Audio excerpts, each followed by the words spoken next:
Hey everybody.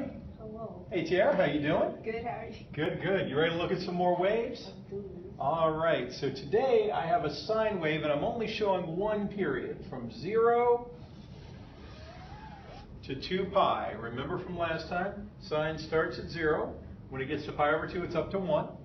When it goes to pi, it's back to 0. Then we get to 3 pi over 2, it's down at -1. And then we get to 2 pi, we're back to 0. So here's one complete period of sine. And what we're going to do this time is we're going to start modifying the formula, not by sliding up, down, but we're going to look at stretching the graph left, right, and also stretching the graph up, down, and also flipping it upside down. So let's start with the first one. How do you flip a graph upside down? Thinking back to Algebra 2, what's the easiest way to flip a graph upside down? Make it negative. Okay, so according to you, if I were to type negative sine x, that would be flipped upside down. Is that fair? I believe so. Okay, let's see. Well, here we are in green, and look at that. It is flipped upside down. So putting a negative at the front flips the graph upside down. Sine now goes down, then to the middle, then up, then back to the middle when it's negative versus when it was positive. Very nice, very nice, very nice. Okay, what if we were to put a number here other than -1? Like, what if I put a 2? Think it back to geometry. What happens if you multiply a function by a number? It stretches. It stretches. Does it stretch left, right, or does it stretch up, down? I believe left, right. What do you? It might be up, down. Okay, let's find out. Here we go. So what did it turn out? Up, down. Up, down. Up, down. Yeah, that's A. So multiplying by a number in the front, and let's see how much it stretched. Well, here, that was at the origin, 0, 0, and it's still 0, 0, so nothing changed there. But here, at pi over 2, we were at a height of 1, and now we're at a height of 2. And what about over here at 3 pi over 2? I was at a height of -1, and now I'm at a height of? -2. So what have we done to the height? We doubled it. We've doubled it. So multiplying by 2 doubles the height. Okay, so here's your chance to redeem yourself. What if instead of 2 times sine x, what if I did 1/2 times sine x? What do you think would happen then?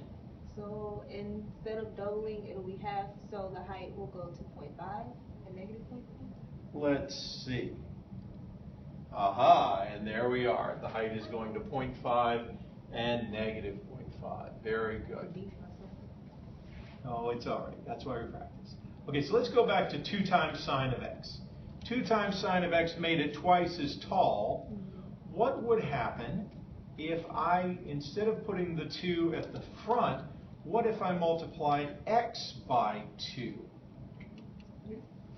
What do you think would happen then? What if instead of putting the 2 at the front, I multiplied the x by 2? This time it's going to stretch left, right. It's going to stretch left, right. So is it going to be twice as long or half as long? Twice. Let's find out. What happened? It shrunk. It shrunk. In fact, we see, say that again? There's 2 periods now. There's 2 periods. In fact, folks, that's the secret to this. The number here is the number of periods you're going to see as you go from 0 to 2 pi. So what if I were to put a 4 here? How many periods are you going to see from 0 to 2 pi? 4. Let's see if you're right. 1, 2, 3, 4 periods. So as we go from 0 to 2 pi, sine of 4 times x is 4 times as fast. What if I were to put 1/2 there? Sine of 1/2 x. What do you think is going to happen now? You'll see half of the period. I'll see half of the period. Let's see if you're right.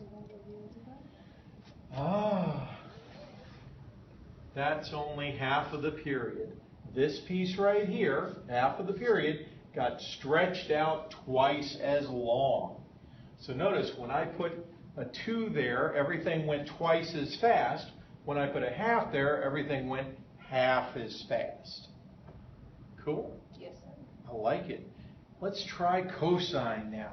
So now, folks, we're going to try the same ideas, but this time we're going to try them with cosine.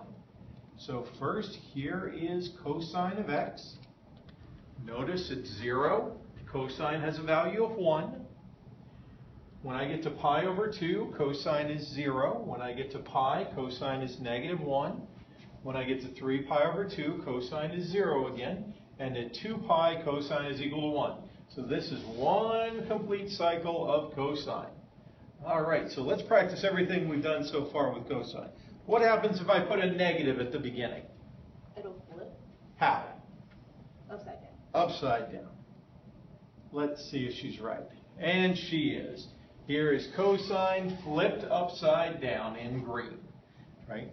If I turn off the black one, you can see it there. There is the upside down negative cosine of x. And here in black is the right side up cosine of x. What if I put a 1.5 in front of that cosine of x? What would happen? It'll stretch. Which direction? It'll stretch it up and downward. Up and downward? About 1.5. Let's see if she's right, folks. Let's see, originally we hit a height of 1, now we hit a height of 1.5. Originally we hit a height of negative 1, now we hit a height of negative 1.5. And here again, height of 1 originally, height of 1.5. So is she right? You bet she is. How about if I put y equals 1/3 of cosine x? 1/3 of cosine x, what's going to happen? It'll again be adjusted up and downward, but it'll be at 1/3. So you're saying it's going to be taller or shorter? Shorter. Shorter. Let's see if she's right, folks. Now there she is. Look at that. Now it's shorter. Okay, now what if we modify inside? What if I put a 3 here times x? So cosine of 3 times x. What do you think you would see? 3 periods of cosine. Let's see if she's right, folks. Starting from the top, we have 1 period back to the top, 2 periods back to the top, 3 periods of cosine x. She has got it. And what if I were to ask for the cosine of 1/3 of x? Well, then we see 1/3 of a cosine. And now, let's do one last one. Combine. What if I gave you negative 2 times the cosine of 4x? Negative 2 times the cosine of 4x. What do you think you're going to see? Okay, so the graph will be flipped upside down because of the negative. Okay. The 2 will mean that it'll adjust upward and downward, so it'll get taller by 2.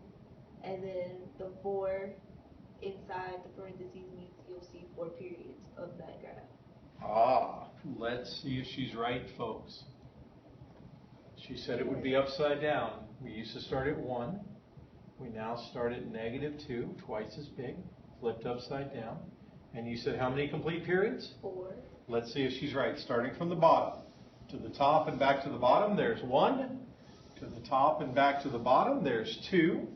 To the top and back to the bottom, that's 3.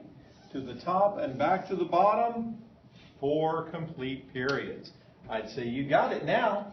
Well done. And now, folks, it's your turn.